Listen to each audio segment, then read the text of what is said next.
देखो, आज मैं आप लोगों से कुछ ऐसी बातें चर्चा कर रहा हूँ जिसके बारे में सुन करके थोड़ा अजीब सा लगेगा। हमारे देश के एक वैज्ञानिक हुए थे, उनका नाम था जगदीश चंद्र बसु। किस किस ने इनका नाम सुना है? जगदीश चंद्र बसु का नाम किसने किसने सुना है?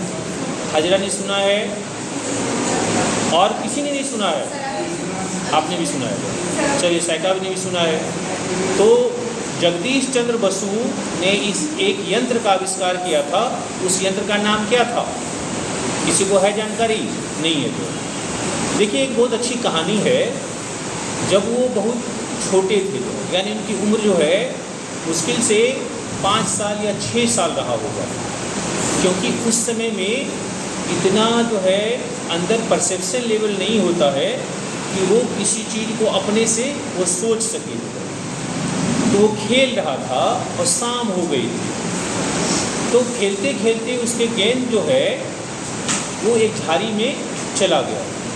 तो उसने कहा कि मम्मी, मुझे गेंद ला दो ना, मेरे गेंद जो है झाड़ी के बीच में कहीं छुप गया है, खो गया है, मुझे नहीं मिल रहा है। तो उसकी मम्मा बोली कि ऐसा है कि बेटा, अभी वो पौधे सो रहे हैं, अभी उसे तंग करना उचित नहीं है। कल जब सुबह उसकी नींद खुलेगी तो मैं आपको उनके पास से गेंद दिलवा दूँगी। इस एक घटना ने उस बच्चे की ज़िंदगी बदल दी। उस बच्चे ने सोचा कि यह कैसे संभव है, क्या पौधे भी सोते हैं? उसने तुरंत क्वेश्चन पूछा, क्या मम्मा पौधे भी सोते हैं? तो उसने कहा कि हाँ बिल्कुल, पौधे सोते हैं। क्या पौधे भी हमारी बातें सुनते हैं? उसने कहा हाँ, हमारी बातें सुनते हैं। क्या वो आपस में बात करते हैं? तो बोले हाँ। क्या वो रोते भी हैं? तो मम्मा जानती नहीं थी कि ये सब बात जो है सच में ऐसा कुछ होता भी होगा। ऐसे बच्चे कैसे, हम लोग की माँ भी जो है कुछ हम लोग करते हैं जिद, तो माँ कह देती है ठीक है। उनका बस इतना ही था कि उन्होंने कह दिया, लेकिन उस बच्चे के दिमाग में तभी से ये स्ट्राइक करना शुरू किया कि मैं इसके बारे में सोचूंगा, कैसे पौधे सोते हैं, कैसे बात करते हैं, कैसे उनकी संवेदना होती है। और वही बच्चा बाद में जा कर के हिंदुस्तान का जो है एक बहुत बड़ा वैज्ञानिक बना, जिसकी पूरी दुनिया में जो है एक अच्छा नाम है। जो उन्होंने उस यंत्र का आविष्कार किया, जिस यंत्र का नाम है क्रेस्कोग्राफ। क्या नाम है उसका? क्रेस्कोग्राफ। तो जब क्रेस्कोग्राफ का आविष्कार हुआ तो उसमें ये सभी बातें आई कि जो है पौधे, अब सब हम सब भी जानते हैं कि पूरे दिन पौधा क्या बनाता है? फोटोसिंथेसिस के द्वारा, यानी प्रकाश संश्लेषण के द्वारा पौधे अपना भोजन बनाता है ना। और आप लोग को कुछ जानना चाहिए, प्रकाश संश्लेषण का जो है समीकरण क्या होता है? क्या होता बताइए? 6CO2 यानी कार्बन डाइऑक्साइड कहाँ से लेते हैं? एटमॉस्फेयर से। वाटर कहाँ से लेते हैं? जमीन से। 6CO2 प्लस 12H2O, कितना? 12H2O। वह मिल करके, और in the presence of sunlight, इसके लिए कैटलिस्ट का काम क्या करता है? सनलाइट। जब तक सनलाइट, सूर्य प्रकाश नहीं रहेगा तब तक फोटोसिंथेसिस क्रिया नहीं होगी। उसके द्वारा बनता क्या है? C6H12O6 जो है, यह क्या है? ग्लूकोज है। यह क्या है? ग्लूकोज। तो वह ग्लूकोज बनता है, और प्लस क्या? ऑक्सीजन। 6O2 जो है, ऑक्सीजन के मॉलिक्यूल्स जो हैं वो रिलीज होते हैं। और यही जो है हमारे एटमॉस्फेयर में ऑक्सीजन के लेवल को बैलेंस रखता है ना। लेकिन क्या आपको पता है कि रात में पौधे फोटोसिंथेसिस करते हैं या नहीं करते हैं? कौन कौन कह रहे हो कि फोटोसिंथेसिस रात में करते हैं? तुम कह रही हो करते हैं रात में। बाकी बच्चे क्या करते हो? प्रकाश संश्लेषण नहीं करते हैं। रात में नहीं करते हैं। देखिए, हजरा पहले सही जा रही थी। इसने कहा कि हाँ, रात को भी फोटोसिंथेसिस करते हैं। रात को भी फोटोसिंथेसिस करते हैं पौधे, है ना। 2 तरह के रिएक्शन जो है आपके बुक में है पढ़ने के लिए। एक का नाम है लाइट रिएक्शन और दूसरे का नाम होता है डार्क रिएक्शन। तो रात के समय में फोटोसिंथेसिस का रेट जो है वो काफ़ी कम हो जाता है। यह मिथ है कि रात के समय में पौधे फोटोसिंथेसिस क्रिया नहीं करते हैं, लेकिन ऐसा नहीं है। रात के समय में भी पौधे फोटोसिंथेसिस करते हैं, लेकिन उसका दर जो होता है वो दिन की अपेक्षा काफ़ी कम होता है ना। लेकिन वो करता क्या है, तो रात के समय पौधे श्वसन करते हैं। क्या करते हैं? श्वसन। जो काम हम आप करते हैं वो काम रात को करते हैं। क्यों करते हैं? कभी सोचा कि रात के समय में फिर वो श्वसन क्यों करने लगते हैं? क्योंकि श्वसन के द्वारा क्या होता है, श्वसन के द्वारा ऊर्जा मुक्त होती है। अगर आप सब दिन केवल खाना बनाते ही रहें और उसे खाएंगे ही नहीं तो आपके शरीर में ऊर्जा मिलेगी नहीं। तो दिन के समय में पौधे भोजन बनाते हैं और रात के समय में उसका यूटिलाइजेशन होता है, इसीलिए श्वसन आवश्यक है। इसीलिए रेस्पिरेशन जो है हमारे लिए क्या होता है, बहुत ही आवश्यक है। अब देखिए यह श्वसन आवश्यक है, इसीलिए पौधे रात को क्या किए, श्वसन किए। अब श्वसन करते हैं। अब आपसे फिर एक प्रश्न है, क्या पौधे दिन में श्वसन करते हैं कि नहीं करते हैं? दिन के समय सेम वैसे ही बातें होती है, पौधे दिन में भी श्वसन करते हैं, लेकिन दिन के समय में श्वसन का रेट क्या होता है, काफ़ी कम होता है, और रात के समय में श्वसन पौधों में ज़्यादा होगा। जस्ट उल्टा है, दिन के समय में फोटोसिंथेसिस ज़्यादा, रात के समय में फोटोसिंथेसिस कम। श्वसन रात में ज़्यादा और दिन में कम। तो दो मिथ तो आप लोगों का टूटा जो है। अब अगर कोई पूछेगा तो आप बताओगे कि हाँ, पौधे दिन में भी श्वसन करते हैं, रात में भी करते हैं। प्रकाश संश्लेषण पौधे दिन में भी करते हैं और रात में भी करते हैं। तो यह देखिए, इसको जो है जगदीश चंद्र बसु ने केवल यहीं तक नहीं रखा जो है, ये तो पहले से संसिद्ध था, ये हो रहा था जो है। फिर उन्होंने कहा कि जैसे किसी पौधे को काटते हैं तो क्रेस्कोग्राफ के अंदर से देखा गया कि उनमें भी जो है जो संवेदनाएं हैं, वो संवेदना का जो संचालन होता है, पौधे उसमें में निराश रहते हैं। उसमें भी जो है उसमें कई तरह के चेंजेज आते हैं। हम भले काट देते हैं, वो हमसे झगड़ा नहीं करते हैं। क्यों? इसका कारण क्या है कि दर्द उन्हें भी होता है, लेकिन चूँकि हमारे जैसे नर्वस सिस्टम उसमें डेवलप नहीं है जो है। पौधों को ब्रेन है क्या? अगर ब्रेन होता तो उतना बड़ा बड़ा पेड़ जो है आपको काटने के लिए देता।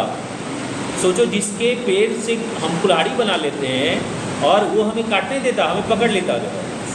हालांकि दक्षिण अफ्रीका में अभी भी कुछ प्लांट है, जिस प्लांट के पास जाओगे तो उसमें ब्रांचेज निकले रहते हैं, वो पकड़ लेता है। जैसे एक प्लांट आप लोगों ने जाना होगा या सुना होगा, उसका नाम क्या है, पीचर प्लांट जो है। वो घड़ा जैसे रहता है और उसमें ऐसे ढक्कन खुले रहते हैं। जैसे ही छोटा मोटा कीड़ा उसके अंदर जाता है, ढप से वो बंद हो जाता है और उस कीड़ा को क्या करता है, पचा लेता है। इसी तरह एक और पौधा है जिसे हम वीनस फ्लाईट्रैप कहते हैं। उसके जो है जो पत्ते होते हैं उसमें कुछ ग्लू जैसा लगा रहता है, और जैसे ही कोई छोटी मक्खी या कीड़े उसमें जाते हैं, चिपक जाते हैं, फिर उसका वो डिजॉल्व करके उसको पाचन कर लेते हैं। तो वो पौधे नरभक्षी हैं, यानी कि वो कीट पतंग को खाते, कीटभक्षी पौधे हैं वो। इस तरह के पौधे जो है उसमें नाइट्रोजन की कमी होती है। किसकी कमी होती है? नाइट्रोजन की। उसी कमी को पूर्ति करने के लिए वो पौधे ऐसा करते हैं जो है। तो अफ्रीका में हालांकि कुछ पौधों का जिक्र है जिसमें कि बड़े बड़े ब्रांचेज होते हैं, और अगर उसके आसपास जो है लोग जाते हैं तो उसमें जो है देखा गया है कि वो जो है समझता है कि हमारा ट्रैप आ गया है, उसको हम अपनी गिरफ्त में ले लें जो है। हालांकि ऐसा बहुत स्पष्ट जो है इधर कोई ऐसा प्लांट नहीं मिलता है, ये सुनने में आया है कि वहाँ ऐसा होता है। ऐसे ही एक पौधा होता है जो पौधा पूरे दिन जो है वाटर एब्जॉर्ब करता है और शाम के समय में वो प्रत्येक दिन जो वर्षा करा देता है ना। तो दुनिया अजीब है जो है। दुनिया में कई अलग अलग तरह के जो है जीव है, प्रजाति है। कमी एक ही है कि उसमें कोई अपना नर्वस सिस्टम उसको नहीं है। हमारे आप में नर्वस सिस्टम है। हमारा नर्वस सिस्टम क्या होता है? नर्वस सिस्टम किससे किसके मिलके बना हुआ है? आपका नर्वस सिस्टम में क्या क्या चीज़ आते हैं? आपके नर्वस सिस्टम में क्या आता है? आपका ब्रेन है, मस्तिष्क जिसे कहते हैं, आपका स्पाइनल कोड है, मेरुरज्जु है, और नर्व्स जो है जो आपके पूरे शरीर में दौड़ रहा है वो नर्व्स है। तीन चीज़ मिलाकर के आपका नर्वस सिस्टम मिलता है। जैसे आपके कहीं सुई चुभता है उंगली में, तुरंत हम समझ जाते हैं, तो कौन लेके जाता है? नर्व्स ले जाता है। नर्व्स जो है उस सूचना को क्या करता है, आपके ब्रेन तक पहुंचाता है, और ब्रेन क्या ऑर्डर देता है कि आप उस वहाँ से हाथ हटा लीजिए, समथिंग इज पिंचिंग देयर, उसको हम तुरंत एक झटके में हटाते हैं जो है। तो यह जो है, यह क्या है, नर्व्स का कमाल है। प्लांट में इस चीज़ की थोड़ी सी कमी है, लेकिन वहाँ क्या होते हैं, जाइलम और फ्लोएम है। जाइलम कौन से ट्यूब होते हैं, जो कौन से होते हैं, एक है तो जाइलम, दूसरा है फ्लोएम। तो जाइलम वो है जो ज़मीन से पानी और खनिज लवण वो पूरे पौधे के सभी भाग में ऊपर तक पहुंचाते हैं, उसे क्या कहते हैं, हम जाइलम कहते हैं। और दूसरा हमारा जो कनेक्टिव टिश्यू है वह वहाँ क्या है, फ्लोएम है। वो फ्लोएम क्या करता है, जो प्रिपेयर्ड फूड है, पौधों में भोजन कहाँ बनता है, पत्तियों में। वेरी गुड, हजरा सही कह रही है, वो कहाँ बनता है, पत्तियों में जो है। और स्टोर कहाँ होता है, फल में। स्टोर कहाँ होगा, फल में। जो हम लोग फल खाते हैं या अनाज का वो भी फल ही है, वहाँ जमा होता है, या किसी जगह रूट में जमा होता है ना। तो वह रूट में हो या फिर जो है आइदर सूट के सिस्टम में हो, जहाँ भी प्रिपेयर्ड हो रहा है, तो पौधे में भोजन बना कहाँ, पत्तियों में। तो पत्ती से वह जो जिस जगह पर जाकर जमा होगा, आइदर ऊपर में जमा हो या ज़मीन के अंदर जमा हो, उस जगह जो ले जाने का कंडक्शन का काम करता है वो कौन करता है, फ्लोएम करता है। वो काम कौन करता है, फ्लोएम करता है। तो जब हम किसी पौधा को काट देते हैं तो उसका या तो जाइलम कटेगा या फ्लोएम कटेगा, या दोनों कट जाएगा, है ना। तो वहाँ उसकी भी संवेदनाएं होती है। जगदीश चंद्र बसु ने इसे दिखाया था।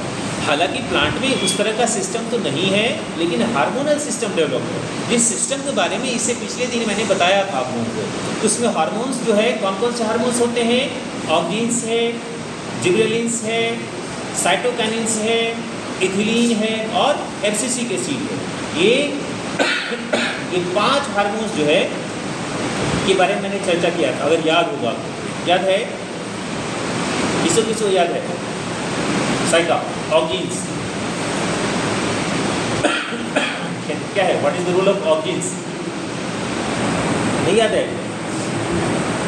अच्छा ये बताइए, पौधे में वृद्धि होनी है, पौधे का लंबा होना होता है। पौधे किसकी जगह पर लंबा होते हैं, सबसे ऊपर कुंजी पर, है ना, यानी कि सूट टिप जो है वहाँ।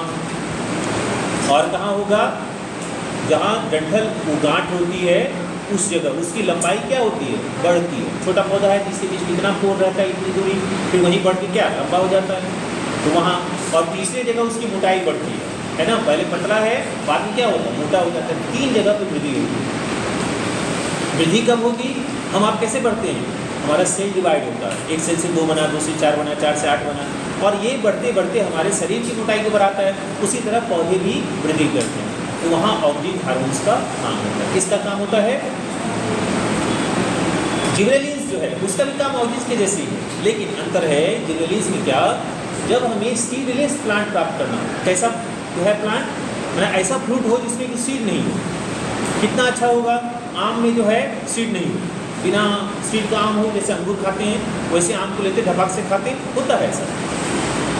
अगर किसी पौधे में जिबरेलिन हार्मोन्स का ज़्यादा उसका अलग से सुई दिया जाए तो उसमें सीडलेस प्लांट जो है से प्राप्त किया जा सकता है। तो जिबरेलिन्स का ये काम है। उसके अलावा जो है एक था साइटोकाइनिन्स, मैंने उस दिन बताया था। साइटोकाइनिन्स क्या होता है, सेल डिवीजन में मदद करता है। किसे मदद करता है, सेल डिवीजन में। उसी तरह एब्सिसिक एसिड जो है उसका काम क्या है, कौन बताओगे कि एब्सिसिक एसिड का काम क्या है, बताइए, नहीं पता है। जैसे ये बताओ, आम का पौधा तो सबने देखा होगा, तो क्या आम की पत्ती सब दिन जो एक बार शुरू में हुआ वो सब दिन वही पत्ती रहती है कि नई पत्ती आ जाती है, नई पत्तियाँ आती है, और पुरानी पत्ती क्या होती है, विलग हो जाते हैं। यह जो विलगन का काम है उसमें इसी एब्सिसिक एसिड का काम पड़ता है। अगर वह नहीं रहेगा तो वो पुरानी पत्ती गिरेगी ही नहीं उससे, तो नई पत्ती आना आवश्यक है और पुरानी पत्ती का गिरना भी आवश्यक है, उसके लिए इसका काम होता है ना। तो उसके बाद जो है बड्स जो है, बड्स मतलब कली, जब गुलाब कितना छोटा रहता है कली के रूप में, बाद में वही क्या होता है, फ्लावर बन जाता है। अरहुल, कली रहता है, बाद में क्या रहता है, फ्लावर बनता है। तो बर्ड्स जो है, बर्ड्स को बड़ा करने में, कली को बड़ा होने में उसमें मदद करता है एब्सिसिक एसिड, है ना। और सबसे एक और हार्मोन्स के बारे में मैंने बताया था, उस हार्मोन्स का नाम है इथिलीन। वह क्या किस चीज़ में मदद करता है? हाँ, फल को क्या करता है, पकाने में मदद करता है। किससे मदद करता है? पकाने में। हम लोग बाजार में केला देखते हो, सब पीले पीले केला रहता है। ऐसा कोई पौधा देखते हो केला का पौधा जिसमें एक ही समय में सब केला पक जाए? धीरे धीरे पकता है। अगर यह केला का घौर जो है अगर लटका रहता है तो ऊपर वाला पहले पक जाता है, फिर धीरे धीरे पकता है, एक बार नहीं पकता है जो। लेकिन बाजार में जो लाते हो सब देखते एक ही जैसा, वो क्या है, वो उसमें इथिलीन हार्मोन का ये लोग तो प्रयोग करेगा नहीं। ये लोग क्या करता है, कार्बाइड देता है। वो क्या देता है? कार्बाइड देता है। हमारे स्वास्थ्य के लिए वो हानिकारक है। कार्बाइड हमारे स्वास्थ्य के लिए अच्छा नहीं माना जाता है। लेकिन अगर इथिलीन का प्रयोग किया जाए तो वह ज़्यादा हमारे शरीर के लिए लाभदायक होगा, है ना। तो ये हार्मोन्स को हमने आपको बताया था जो है। तो यही हार्मोन्स जो है पौधे को बढ़ाने में, पौधे को जो है जो और अन्य सभी जो उसके लिए आवश्यकताएं हैं उसके पूर्ति में यही मदद करता है। लेकिन कुछ पौधे में आपने देखा होगा जो है, आपने एक छुई मुई का पौधा देखा होगा। छुई मुई का पौधा देखा है? Yes sir. Touch me note plant इसे कहते हैं। वो मतलब लजोनी, जिस लाजवंती बोलते हैं जो है, उसको जैसे ही छुओ वो क्या होता है, मुरझा जाता है ना। वो क्या है, वो नेस्टिक मूवमेंट है। उस मूवमेंट को हम कहते हैं नेस्टिक मूवमेंट जो है।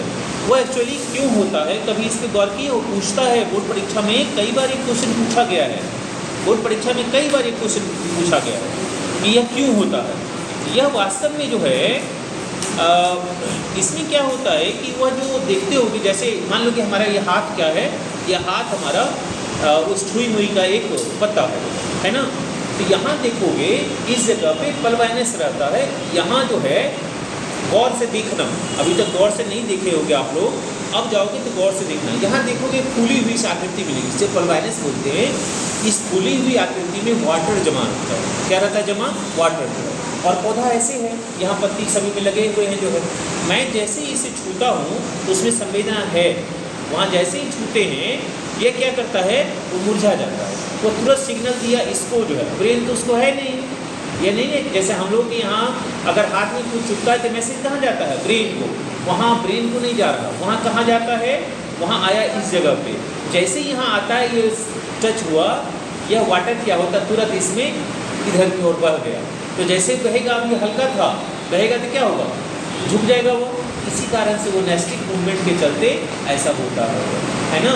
तो छुई मुई ये पौधा पूछता है एग्जाम में कि छुई मुई का जो पौधा है, उस छुई मुई के पौधे में आखिर कौन सी ऐसी बातें होती है कि जिस कारण से वो मुरझा जाते हैं। तो उसका उत्तर जो है ऐसे ही दिया जाता है। तो यह देखिए, अब तो ये तो उसकी बात हुई। अगर जंतुओं में हम समन्वय की बात करें तो जंतु में सबसे अच्छा क्या है, एडवांस हम लोग क्यों हैं? जंतुओं में सबसे एडवांस कौन जीव होता है? मानव। तो मानव जो है, मानव से एडवांस कोई जीव नहीं है। क्यों? हाथी उतना बड़ा जीव है, वो एडवांस नहीं है, लेकिन हम लोग एडवांस हैं। क्यों? क्या कारण है? ब्रेन उसके पास भी है, हाथी के पास भी ब्रेन है, हमारे पास भी ब्रेन है। व्हेल उतना बड़ा जीव, उसके पास भी ब्रेन है। जंतु है तो है उसके पास ब्रेन। क्या कारण है? क्या सभी जंतुओं को ब्रेन होते हैं? नहीं होते। हाइड्रा को कोई ब्रेन नहीं है ना, अमीबा को कोई ब्रेन नहीं है। तो हमारे धरती पर जब जीव का विकास होना शुरू हुआ था तो जीवन किस रूप में आया था, यूनिसेलुलर या मल्टीसेलुलर? इस धरती पर जीवों की शुरुआत जब हुई थी तो जीवन कैसे शुरू हुआ था, यूनिसेलुलर या मल्टीसेलुलर? मतलब एक कोशिकीय या बहुकोशिकीय? एक कोशिकीय। इस रूप में एक कोशिकीय। सबसे पहले धरती पर कौन आया था? सबसे पहले धरती पर कौन आया था? साइनोबैक्टीरिया। क्या नाम था उसका? साइनोबैक्टीरिया। पता है? और वह जो है कितना दिन पहले आया था? बहुत दिन पहले, है ना, लगभग 6.5 करोड़ वर्ष पहले, है ना। उतने दिन पहले जो है यहाँ जीवन की शुरुआत हुई थी। और उसके बाद जो है, अब सोचो हमारे शरीर में एक जो है कोशिका हमारे शरीर में का निर्माण एक कोशिका से हुआ, लेकिन हमारे शरीर में कोई पूछ दे आपके शरीर में कितनी कोशिकाएं हैं? कितनी कोशिका? हमारे शरीर में कितनी कोशिका? 10 बिलियन कोशिका। कितनी है? 10 बिलियन, है ना। बिलियन को क्या बोलते हैं? खरब बोलते हैं। बिलियन क्या बोलते हैं? इकाई दहाई सैकड़ा में खरब बोला है। 10 बिलियन जो है। अब सोचो 10 बिलियन कोशिका है, और वो साइनोबैक्टीरिया क्या है? एक बैक्टीरिया है। हमारे शरीर में बैक्टीरिया है कि नहीं है? हमारे शरीर में बैक्टीरिया है, और पता है हमारे शरीर में कितनी बैक्टीरिया है? हमारे शरीर में कितना बैक्टीरिया कितना होगा? हमारे शरीर में जितनी कोशिका है उससे कहीं ज़्यादा बैक्टीरिया है। 40 बिलियन बैक्टीरिया। एक सामान्य इंसान के शरीर में 40 बिलियन बैक्टीरिया होते हैं। कितने बैक्टीरिया? 40 बिलियन। उसको हम लोग साथ लेके चलते हैं, लेकिन क्या कभी ऐसा लगा कि 40 बिलियन बैक्टीरिया को हम लोग साथ लेके चल रहे हैं? लेकिन ऐसा है। अब है क्या कि वास्तव में कई सारे ऐसे बैक्टीरिया होते हैं जो आपके लिए हानिकारक नहीं होते, वो आपके लिए लाभदायक भी होते हैं।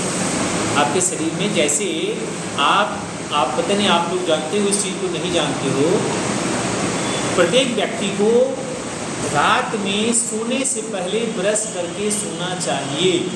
पता नहीं कितने आप लोग ऐसा करते हैं या नहीं करते हैं। अगर नहीं करते हैं तो ये करना चाहिए कि रात में सोने से पहले आप ब्रश करिए, आपकी नींद जो है सो अच्छी आए। अब जो है, और सुबह जब उठते हैं, सुबह उठते हैं तो सबसे पहला काम क्या करते हैं? आप कुल्ला करते हैं। कुल्ला मत करिए, जो है आप पानी जो है बिना मुंह कुल्ला किए हुए उसको पी लीजिए। पानी पीजिए। अब सोच रहे कि ये सर क्या कह रहे हैं? क्योंकि जब आपका मुंह बंद रहता है रात के समय में, जब मुंह आपका बंद रहता है तो आपके मुंह में कई आपके शरीर के लिए लाभदायक बैक्टीरिया का निर्माण होता है, जो है ना। और चूँकि लार ग्रंथि से लार निकल रहा है, और उस समय में वह जो है आपके पूरे मुंह में जो हमारे लिए फ्रूटफुल जो है बैक्टीरिया है, जो लाभदायक है, वो बैक्टीरिया का निर्माण होता है। जब आप पानी के साथ उसे पीते हैं तो आपके डाइजेस्टिव सिस्टम में जाता है, और डाइजेस्टिव सिस्टम को वो ताज़ा कर देता है, आपके खाने को वो पचाएगा, है ना। साथ साथ जो कई बीमारियों का इलाज वो करता है। अगर नहीं जानते हैं तो इस चीज़ को जान लीजिए, जो है, और आप स्वस्थ रहेंगे ऐसा करने से, जो है। लेकिन बहुत लोग नहीं करते हैं रात को ब्रश, और न सुबह में ऐसा कर पाते हैं। अब मैं ये नहीं कहता हूँ कि रात में आप एक पसेरी जो है कुछ गंदा मंदा दांत में लगा लीजिए, और सुबह में जो है उसी में पानी पी लीजिए पूरा, तो पता चला कितना गंदगी था सब पेट को चला गया। वह नहीं। इसीलिए मैं क्या कर रहा हूँ, रात के समय में आप ब्रश करके सोइए। डेंटिस्ट भी आपको कहते हैं कि प्रत्येक व्यक्ति को कम से कम 2 बार ब्रश करना चाहिए। एक बार सुबह करिए और एक बार सोने से पहले, है ना। तो आपको क्या रहेगा, पूरा दिन आपका अच्छा रहेगा, आप स्वस्थ रहेंगे। तो यह देखिए, तो यह अब सोचिए कि ये कंट्रोल एंड कोऑर्डिनेशन में तो शुरुआत कहाँ से हुई? यूनिसेलुलर जीव से। साइनोबैक्टीरिया आया, फिर ब्लू ग्रीन एल्गी आए, फिर क्रमशः जो है धीरे धीरे अमीबा, पैरामीशियम, ये धीरे धीरे बढ़ता चला गया। फिर जो है छोटे छोटे जो है प्लांट का निर्माण हुआ। बहुत दिन लगा जो है होते होते। पहले कौन सा जीव आया होगा? वाटर एनिमल, या फिर जो है लैंड एनिमल। पहले कौन सा जीव आया होगा? वाटर एनिमल, जो है जो कहाँ रहते थे? पानी में, जो है वहीं से जीवन की शुरुआत हुई है। मैंने 9th क्लास में बताया होगा आप लोगों को कि सबसे पहले जो है कौन सा ऐसा एनिमल है जो पानी से आया लैंड पर? कौन सा? आप लोग तो उसे बताए थे हमें कि सर हमारे मामा जी मेढक जी हैं, है ना। आप लोग मामा जी मेढक जी जो है वही ने सबसे पहले आए थे। Yes sir. मामा जी हैं आपके? सबके मामा जी हैं वो। क्यों है? क्योंकि हम यह जो है हियरार्की जो है, ऑर्डर जो है, यह बताता है कि मनुष्य का जो अभी रूप देख रहे हो, इसको आने में बहुत एडवांस समय लगा है। और हम लोग तो हाल फिलहाल में आए हैं। हम लोग को आना बहुत ज़्यादा दिन नहीं हुआ है। मुश्किल से 25-30 लाख वर्ष पहले इंसान यहाँ आया है, और उसके बाद जो है धीरे धीरे क्रमिक जो है इसका विकास होता चला गया, और जिस रूप में यह हम आप दिख रहे हैं अभी, यह भी जो है फेज वाइज हुआ है। हो सकता है अभी विकासवाद के दौर में आगे आने वाले समय में इससे भी एडवांस जीव देखने के लिए मिल जाएगा। मानव में और भी कुछ विकास हो सकता है। मानव में जैसे यह देखो, अभी का जो समय है, अभी आजकल इंसान किस चीज़ पे ज़्यादा जोर देने लगा है? मोबाइल, इंटरनेट, सूचनाएं बढ़ रही है। आजकल छोटे छोटे बच्चे जो हैं उनको भी बहुत सारा सूचना मिल जाता है मोबाइल के माध्यम से। पहले ऐसा नहीं होता था। हो सकता है कि इंसान जो है कुछ दिनों के बाद इससे और एडवांस हो जाए। आपको जान करके ताज्जुब होगा कि दुनिया का जो कहा जाता है सुपर जो व्यक्ति था आइंस्टाइन जो है, उन्होंने भी अपने ब्रेन का मात्र 10 से 12% इस्तेमाल किया था, और बाकी 88% का उसने इस्तेमाल ही नहीं किया था। अब सोचो अगर 10 से 12% इस्तेमाल करने में इतना दुनिया को देख करके वो गए, तो अगर 100% को इस्तेमाल करता तब क्या होता? तो इसीलिए असीम संभावनाएं हैं। इंसान अभी बहुत कुछ कर सकता है, इंसान को करने के लिए बहुत कुछ है। तो उसी में जब जंतुओं के समन्वय की बात आती है तो आपका ब्रेन, आपका स्पाइनल कोड और कौन सा नर्व्स जो है, यह तीनों मिल करके आपका पूरा नर्वस सिस्टम को चलाता है। जैसे कुछ ऐसी घटनाएं होती है जहां ब्रेन में बाद में जाता है सूचना जो है, उसे हम क्या कहते हैं? उसे हम क्या कहते हैं? रिफ्लेक्स एक्शन कहा जाता है। क्या कहा जाता है उसे? Reflex action. आपको पढ़ने के लिए सब पूछेगा क्वेश्चन जो है, रिफ्लेक्स एक्शन प्रतिवर्ती क्रिया जो है ना, आप में है पढ़ने के लिए प्रतिवर्ती क्रिया और प्रतिवर्ती चाप, ये पूछता है। जैसे आप कहीं जा रहे हैं, आप कहीं जा रहे हैं और जाते जाते अचानक से क्या आता है, आगे में सांप आ जाता है, तो क्या करते हैं? आपके पैर रुक जाते हैं और तुरंत आप पीछे हो जाते हैं कि क्या करते हैं? सांप को पकड़ लिया, अच्छा सांप भाई आ गए, वो तब कहते हैं सांप पकड़। ऐसा थोड़ी होता है कि अपने एक झटके में आ जाता है। कभी देखे हो ऐसा? वो है ना ऐसा अचानक से जो है। और वहाँ दो बातें होती है, एक तो फटाक से क्या होता है, पैर पीछे हो जाते हैं, और धक से हार्ट क्या करता है, धक से लगता है अरे वाह, अचानक से जो है ब्लड का सर्कुलेशन बढ़ जाता है, हमारे पैर की गति बढ़ जाती है। वहाँ दोनों रिएक्शन होता है, हार्मोनल जो सेक्रीशन वो भी होता है, और साथ साथ नर्वस जो है सिस्टम वो भी अपना वर्क कर रहा होता है। तो जैसे पैर बताओ पीछे, पैर जो है, पैर के नज़दीक ब्रेन है या फिर आपका रीढ़ की हड्डी के अंदर जो स्पाइनल कोड है वो है? पैर के नज़दीक कौन है? पैर के नज़दीक ब्रेन है आपका, या फिर रीढ़ के अंदर जो आपका स्पाइनल कोड है वो है? कौन सा है? Spinal cord. Spinal cord. Spinal cord आपके नज़दीक है जो है, तो वह भी क्या है, ब्रेन जो आपका नर्वस सिस्टम का हिस्सा है, क्योंकि जुड़ा हुआ है, ये अलग नहीं है, यह जुड़ा हुआ है। तो यह क्या करता है, रिफ्लेक्स एक्शन में जैसे ही पैर सूचना देता है कि वहाँ जो है सांप है, यह ब्रेन को बाद में जाता है सूचना, उससे पहले ही आपका जो स्पाइनल कोड है वह कहता है कि पैर हटाइए। पैर हटा लेता है, उसके बाद सूचना जाता है वहाँ ब्रेन को कि कुछ है वहाँ, सांप है। तब तक हमारा एक्शन जो है हो गया रहता है। इसी घटना को हम रिफ्लेक्स एक्शन कहते हैं, प्रतिवर्ती क्रिया कहते हैं। तो इसमें कौन सा हुआ, एक जो है सेंसरी नर्व्स जो है वह क्या करता है, सूचना को कहाँ से, सांप को देखे तो हमारी सूचना कहाँ से गया, आँख से।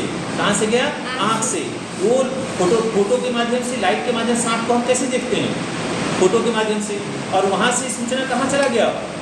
आपके स्पाइनल कोड में गया, यहाँ से जुड़ा हुआ स्पाइनल कोड जो है वहाँ गया, जो है पैर पे एक्शन किया जो है ना, पैर ने एक्शन किया जो है, और वो स्पाइनल कोड तब तक कहता है वहाँ जो मोटर न्यूरॉन्स है उसका, वह मोटर न्यूरॉन्स कहता है हटाइए उसको, जो है वह दोनों हटा लेता है। आपको बुक में देखिए यहाँ फिगर दिया होगा रिफ्लेक्स एक्शन का, तो उसमें जो है, हाँ यहाँ देखो इस जगह पे है दिया हुआ एक समान प्रतिवर्ती चाप में, तो यहाँ है दिया हुआ कि एक ग्राही अंग, ग्राही मतलब क्या होता है, रिसेप्टर। रिसेप्टर ऑर्गन कितने हैं आपके? 5 है। सेंस ऑर्गन कौन कौन है? आँख है, उसके बाद कान है, फिर क्या है, नाक है, और क्या है, जीभ है, और स्किन जो है, त्वचा। 5 होते हैं, यही आपके रिसेप्टर ऑर्गन्स हैं। यही क्या करता है, सूचना को एक सूचना कहाँ गया ये देखिए, आपके बुक में है क्या हो, यहाँ है दिया हुआ, ये फिगर देख रहे हो इस जगह पे, यहाँ है फिगर दिया हुआ, यहाँ है ना। तो यहाँ जो है इस फिगर में आप देखेंगे ऐसे गया, और यह जो पार्ट है यहाँ, इधर वाला फिगर पर मत ध्यान दें, इधर वाला अलग बताएंगे, उसका अलग है। इसमें हंसने की नहीं बात है, हमारे शरीर की एक बात है, इसमें हंसी क्यों आ रही है, किसके पास ये अंग नहीं है ना। यह देखिए, तो यहाँ जो है यह सूचना गया, और इस जगह पे ये स्पाइनल कोड का हिस्सा है, इसका हिस्सा है स्पाइनल कोड का हिस्सा है, और स्पाइनल कोड ने उसे सूचना दिया, तुरंत हट गया। इसी घटना को हम प्रतिवर्ती चाप करते हैं, और यह जो घटना जो हुआ, ये घटना हुआ प्रतिवर्ती क्रिया, और ये संपूर्ण जो एक साइकिल हुआ, इसको प्रतिवर्ती चाप करते हैं। तो इसमें कौन कौन हुआ, एक हुआ ग्राही अंग, कौन सा अंग हुआ, ग्राही रिसेप्टर ऑर्गेन्स, जो सेंस ऑर्गेन है।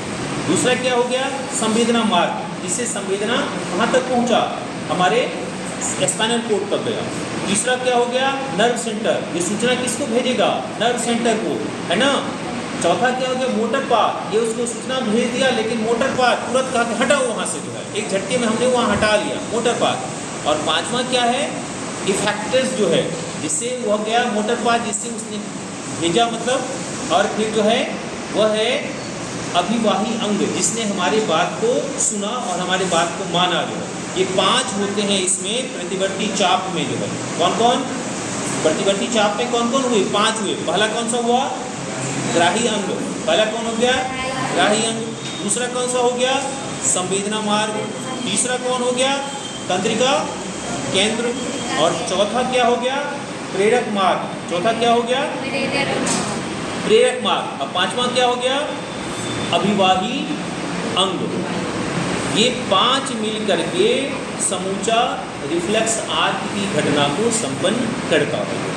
तो अब जो है यह तो हो गया रिफ्लेक्स एक्शन। हम ब्रेन के बारे में चर्चा अभी नहीं कर रहे हैं, ब्रेन का इसे पहले ही क्लास में मैंने बताया था, जो है अभी मैं बात कर रहा हूँ कि जैसे अभी हमने 5 जो है हार्मोन्स के बारे में बात किया, किसमें, पौधों में। तो अभी मैं बात कर रहा जंतु में, जो ये आपको एक्स्ट्रा एंडोक्राइन सिस्टम है, इस सिस्टम क्या कहते हैं, अंतःस्रावी तंत्र जो है, क्या कहते हैं हम। देखिए ग्रंथि जो है कितने तरह का होता है, 3 तरह का। पहला क्या है, एक्सोक्राइन। पहला क्या है, एक्सोक्राइन। दूसरा क्या है, एंडोक्राइन। और तीसरा क्या है, मिक्सोक्राइन।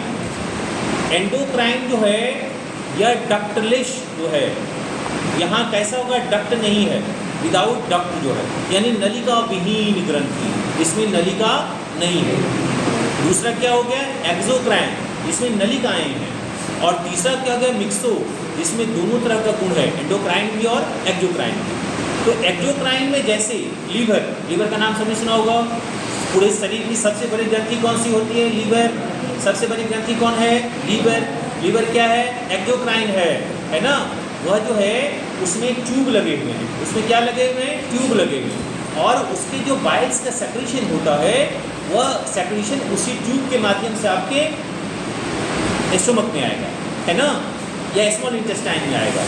तो यहाँ जो है यह जो है स्मॉल इंटेस्टाइन में, मतलब स्टोमक से जब जाता है, स्मॉल इंटेस्टाइन के बीच में ही लीवर जो है अपना बाइल का सेक्रेशन करता है, और स्मॉल इंटेस्टाइन में वो घुल जाता है। तो यहाँ जो है यह सेक्रेशन जो हो रहा है, इसमें नली लगी। लेकिन मैं बात कर रहा हूँ वैसी ग्रंथियों के बारे में जिसमें, जैसे सैलिवरी ग्लैंड, आपके मुंह में क्या है, यह जीभ के नीचे जो है वो सैलिवरी ग्लैंड है, उसी से लार क्या होता है, हमेशा सेक्रेशन होते रहता है। उसी तरह आँख में कौन सा ग्लैंड है, लैक्राइमल ग्लैंड। जब आप दुखी होते हैं तो आपके आँख से आंसू निकलता है। तो यह जो है आंसू, यह नहीं होता है कि पैर में आंसू बना और आँख से निकला, वह नहीं, आँख में बन रहा है बगल में और वहीं से निकल रहा है। ऐसा नहीं होता है कि पैर में बना और आँख में निकला, ऐसा होता अगर वह भी डक्टिलिस ग्लैंड होता तब, लेकिन वो डक्टिस ग्लैंड है, डक्टिस बोलते हैं उसे, क्या बोलते हैं उसको, डक्टिस ग्लैंड। और डक्टिलिस ग्लैंड जब होगा तो उसमें क्या होता है कि वो नहीं है, उसमें नलिकाएँ नहीं है। उसी के बारे में, जैसे हमारे ब्रेन में एक पिट्यूटरी ग्लैंड है, जब उस दिन हम बता रहे थे, आप लोगों को फिगर दिखाए थे, उसमें देखे थे वहाँ पिट्यूटरी ग्लैंड था जो है, पिट्यूटरी ग्लैंड को मास्टर ग्लैंड कहा जाता है। कौन सा ग्लैंड कहते हैं? Master gland. पूरे शरीर के जितने ग्लैंड है सबका नियंत्रण करता है पिट्यूटरी ग्लैंड। कौन करता है? Pituitary gland. तो पिट्यूटरी ग्लैंड जो है, यहाँ जो आप देख रहे हो, यहाँ फिगर, अभी आप लोगों को लाज लग रहा था, लाज लगने की कोई बात नहीं है। यहाँ ब्रेन, ये मर्द हो या औरत हो, सबके क्या है, यहाँ जो ग्लैंड है, इस ग्लैंड को क्या कहते हैं? Pituitary gland. ये सबको है, ये क्या है? सबको। अब जो है यहाँ ऊपर से नीचे जब आते हैं, यहाँ कौन सा ग्लैंड है? थायरॉइड जो है। कौन सा ग्लैंड है? थायरॉइड। इसी में जो है कुछ गड़बड़ी होगी तो क्या होगा? घेगा। कौन सा रोग हो जाएगा? घेगा। या फिर जो है क्रेटिनिज्म, एक रोग है, पामन हो जाता है, बच्चा में विकास अवरुद्ध हो जाएगा, है ना, उसका शरीर कोल्ड हो जाता है, मुड़ जाएगा, वो सब जो है। तो यहाँ एक और ग्लैंड होता है थायरॉइड के बगल में, पैराथायरॉइड। कौन सा ग्लैंड होता है? पैराथायरॉइड। ये सभी एंडोक्राइन नेचर के हैं। कैसे? अंतःस्रावी ग्रंथि, कोई इसमें डक्ट नहीं लगा हुआ है, ये निकलेगा यहाँ से, प्रभाव पूरे शरीर में हो रहा है ना, पूरे शरीर में हो रहा है पिट्यूटरी ग्लैंड ब्रेन में, लेकिन प्रभाव पूरे शरीर को छोड़ रहा है। अब जो उसके नीचे जब आते हैं तब जो है, यहाँ देखिए, यहाँ अग्नाशय, महिला पुरुष दोनों का है। अग्नाशय पेनक्रियाज जो है, महिला को भी है, पुरुष को भी है ना, ये पेनक्रियाज हो गया। अब उसके बाद जो है एड्रीनल, ये किडनी, महिला पुरुष दोनों को रहता है, दोनों को रहता है ना, महिला को भी है, पुरुष को भी है। किडनी के ऊपर में ग्लैंड होता है जिससे एड्रीनल ग्लैंड करते हैं। कौन सा ग्लैंड करते हैं? Adrenal gland. अब जो है उसके नीचे जब आओगे तो यह जो है, यह क्या है? एक महिला को पुरुष को दोनों अलग अलग होते हैं। अब ये तो सब समझते हो, तो इसमें हंसने की बात नहीं है और कोई नहीं जानना चाहिए, क्योंकि आपको बुक में दिया हो। इतना खराब बात है तो बुक में देखा क्या? इसीलिए कोई नहीं स्माइल कर रहे, सब बच्चे हंस रहे, समझ रहे भाई ऐसे क्या, ऐसे कुछ नहीं, ये आपके बुक में है पढ़ने के लिए बच्चा, इसीलिए इसे समझिए। नहीं समझेंगे ना तो कहीं और जाएंगे पूछने के लिए। नहीं, आपके बुक में सारी बातें दी हुई है। तो यह देखिए, महिलाएं हैं तो महिला को क्या है, सब अपने माँ के पेट से निकले हो, कोई आसमान से नहीं गिरे हो ना। हाँ, कुछ बच्चे होते हैं, कभी कभार आते हैं, कहते हैं हमको जो है बाबा जी के पास से लाए थे, कोई मौलवी साहब दे जाते हैं, है ना, कि आसमान से गिरा था किसी पेड़ के नीचे। ऐसा नहीं होता है, माँ के पेट से ही कोई बच्चा आएगा जो है। तो माँ के पेट से, तो वहाँ जो है यूट्रस जो है, यूट्रस के बगल में रहता है, उसके दोनों साइड में ओवरी, क्या रहता है? ओवरी। उसी ओवरी से किसका सेक्रेशन होता है? अंडा का। किसका होता है? अंडा, है ना। महिलाएं अंडा देती है ना, तो महिलाएं जो अंडा देती है वो कैसा अंडा? मुर्गी वाला अंडा नहीं होता है। हाँ, सोचिए अंडा कहाँ देती है? अंडा देती है, वो अंडा कौन सा अंडा है? नॉन क्लेडोइक है, मैंने बताया है और भी कई दिन आप